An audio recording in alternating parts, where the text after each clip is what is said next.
Picture this. I'm knee-deep in my cucumber patch, the sun's warm on my back, and I'm humming some old tune. Thinking life couldn't get much sweeter when a sharp voice cuts through the air like a knife. You can't grow that junk here. This isn't some backwoods holler. I look up, and there's a woman in fancy sunglasses, hands on hips, glaring at my garden like it's a personal insult. That was my first run-in with Diane Carver, and let me tell you, it was just the start of a fight that'd land her HOA in court and turn my little farm into the talk of Pine Hollow, Kentucky. I'm Tom Harper, a retired shop teacher who sank every dime from 35 years of grading woodworking projects into 5 acres of rich farmland on the edge of Willow Ridge Estates. This place was my dream: grow organic veggies, sell at the local market, maybe teach kids how to plant a seed or two. My granddad was a farmer, and I grew up on his stories of feeding folks with what you grow. So when I bought this land a year ago, I wasn't just buying dirt, I was buying a piece of who I am. But Diane, president of the Willow Ridge HOA, had other ideas. Your so-called farm's breaking at least 8 community rules, she snaps, spitting the word farm like it's a curse. It's an eyesore. It's bringing bugs, and it's tanking our property values. I wipe the dirt off my hands, trying to stay cool. Diane, this land's zoned agricultural, been a farm for 60 years. And it's not part of your HOA. Check your maps. Her face goes tomato red, and she's already snapping pictures with her phone. We'll see about that, she says, stomping off in her pristine sneakers. I shake my head, thinking she's just a busybody who'll back off once she sees the paperwork. But deep down, there's this knot in my gut. I'd heard about HOAs running roughshod over folks. And now it's my turn. That night, I'm at my kitchen table, spreading out my deed, zoning docs, everything. Clear as day, my land's outside Willow Ridge's boundaries. Zoned for farming since before their fancy houses went up. I snap photos of it all, just in case. 3 days later, a letter's taped to my door, official looking, with the HOA's logo, demanding I rip out my crops in 14 days or face $150 daily fines for unapproved landscaping and aesthetic violations. I'm fuming, but I call the county clerk's office. Mr. Harper. The clerk says, your land's agricultural, no question. The HOA's got no say over it. Wanting to send the docs. I ask for email and certified mail, feeling a bit of relief, until I realize Diane's not playing by the rules. I write a polite letter, attach my zoning papers and maps, and hand-deliver it to the HOA office, keeping a copy for myself. A week goes by. No reply. I'm out picking zucchini when my neighbor, Mike, a quiet guy who lives across the road, leans on my fence. Heard about you at the HOA meeting, he says. Munching one of my carrots. Diane's on a warpath, calling your place the ugly farm. Says they gotta stop you before others start growing stuff. Some folks backed her. But a few said you're not even in the HOA. I'm stunned. What about my letter? Mike shakes his head. She acted like it never existed. That's when I know, this isn't a mix-up, it's personal. I shell out for 4 security cameras, more than I wanted to spend, but Mike's warnings got me spooked.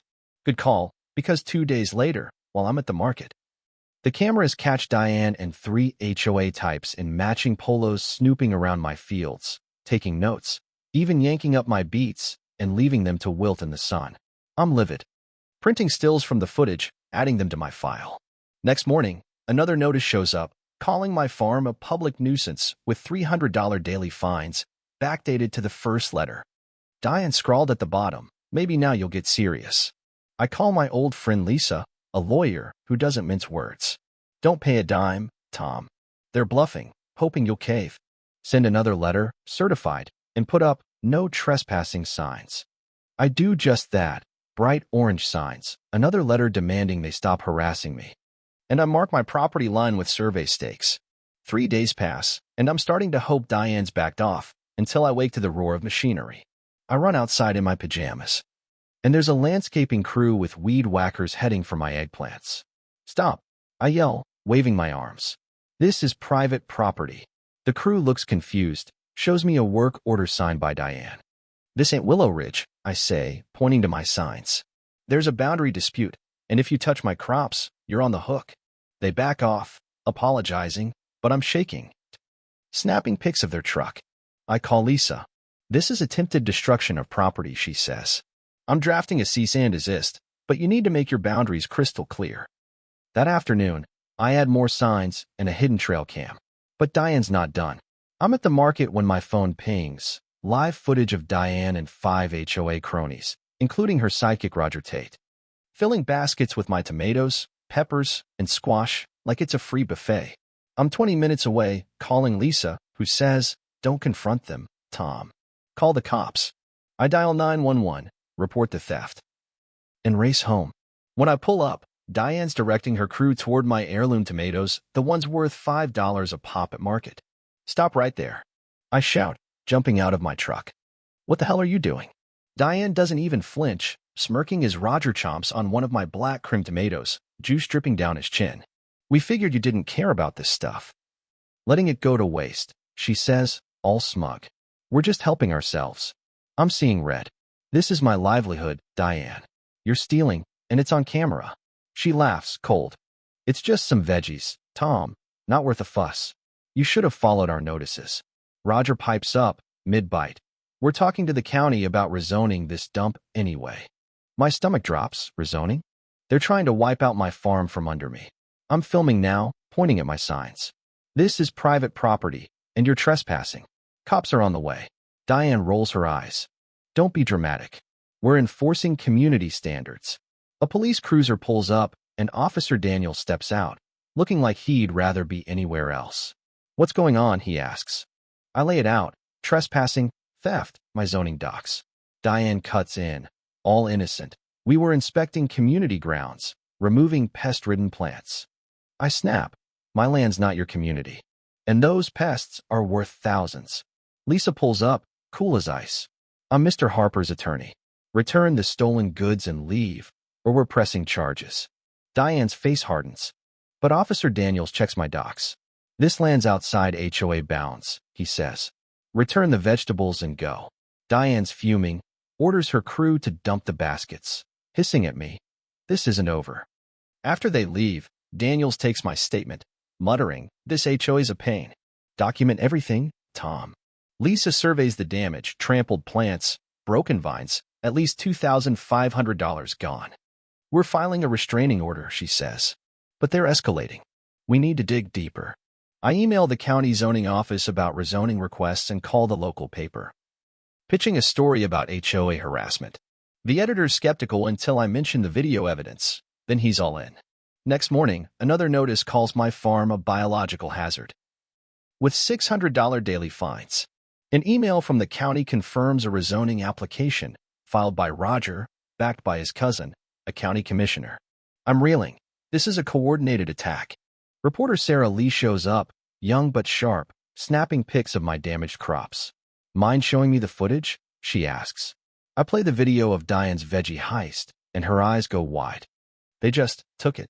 That's bold." Sarah interviews Mike, who spills about Diane's past bullying, like forcing a family to tear down a kid's treehouse. That afternoon, Lisa calls. "The rezoning's tied to Roger's construction firm. They want your land for townhomes." His cousin's greasing the wheels. I'm stunned. This isn't about aesthetics. It's about money and power. Diane's real estate business is tanking, so she's banking on a commission from Roger's deal. I'm not just fighting for my farm. I'm up against a machine. I decide to hit back, hard. Lisa and I head to the county, pulling official HOA boundary maps. My land's nowhere near their jurisdiction. Inspired, I build a big sign at the road. Willow Ridge HOA members, $50 per veggie. $500 trespassing fee. Cameras rolling 24/7. Thanks for the theft. For everyone else, my market prices stay fair, $2 for tomatoes, $1 for peppers. By noon, my stand swarmed with folks from nearby towns, curious and supportive. A few Willow Ridge residents, like Mrs. Lopez, stopped by, whispering, "Diane's out of control." Half the neighborhood's scared of her. Around 2 p.m., Diane's SUV screeches up, Roger in tow. "Take that sign down," she barks, face purple. It's discriminatory. I lean back, calm as can be. "My land, my rules. Unless you want to admit you've got no power here." Roger jumps in. "You can't charge us different prices." I pull out my folder. I can refuse thieves who've stolen from me. "Want me to show everyone the video?" Mrs. Lopez speaks up. "You've been stealing from him?" Diane snaps. "This is HOA business." I spread out the county maps. These say my farm's outside your bounds. You've been lying to everyone. The crowd's murmuring, phones recording. Mrs. Lopez gasps. The newsletter said he was breaking rules, but he's not even in the HOA. Diane's rattled. Drags Roger away, yelling, "You'll regret this, Tom." My stand's busier than ever. Folks buying to stick it to the HOA. But next morning, my sign's smashed, splinters everywhere. 6 new notices on my door, double the fines to $20,000 for illegal commerce. I check my cameras, and there's Diane and Roger at 3 a.m., hammering it to bits. I call Lisa, grinning. They just handed us a slam dunk. She's thrilled. Criminal vandalism, Tom. We're suing. I call Sarah Lee, who brings a news van. Mid-interview by my wrecked sign, Diane speeds by, slamming her brakes when she sees the camera. "You're trespassing," she shouts, then spots the mic and switches to fake charm. "We're just protecting our community." Sarah's quick. "Care to explain why you're on video smashing this sign at 3 a.m.? Diane freezes. I add, "Or why you stole my crops and cut my water lines, all while claiming my land's yours." Sarah presses. "And why lie about your jurisdiction?" Diane bolts, tires squealing. The story airs that night, and 3 other farmers call Lisa with similar HOA horror stories. By morning, we're filing a civil suit against the HOA for harassment, fraud, and damages, plus criminal charges against Diane and Roger. The courtroom's packed, neighbors, farmers, reporters. Diane and Roger sit smug, their lawyer spinning tales about community standards. But Lisa's a force, playing videos of their theft, vandalism, and lies. The crowd's stunned when Mrs. Lopez testifies about Diane's bullying, and the former HOA secretary, Ellen, drops a bomb. Diane said, "If we can't buy him out, we'll force him out." Roger's firm wanted his land for townhomes. Judge Clara Monroe's face darkens. "Ms. Carver, is that you destroying property at 3 a.m.? Diane stammers about context, but Clara's not having it. "And you, Mr. Tate, cutting water lines at night." Roger mumbles about leaks. Clara's ruling's a gut punch for them. I win $475,000 for crops, irrigation, distress, and fees, plus a permanent ban on HOA members entering my land. She refers Diane and Roger to the DA for theft, vandalism, and conspiracy, hinting at a deeper HOA fraud probe. The room erupts. Diane's pale. Roger's glued to his phone. Outside, reporters swarm. It wasn't about winning, I tell them. It was about saving my farm. That afternoon, Mrs. Lopez and others show up, rebuilding my sign. Saving my crops. They call an HOA meeting, ousting Diane and Roger. The new president, Mr. Alvarez, offers a community garden deal, volunteer labor for shared produce. I'm wary, but agree to try. Days later, Diane stops by. No sunglasses, no swagger. "I'm leaving," she says, voice flat. "Roger promised me a cut if I got your land." I was desperate. I don't forgive, but I nod. Good luck. Diane. My farm's thriving now, with Saturday garden classes packed with kids planting their first beans. The HOA's bylaws protect my land forever, and my stand's a local hotspot. But I wonder, could I have one without the war? Should I trust these neighbors who once believed Diane's lies?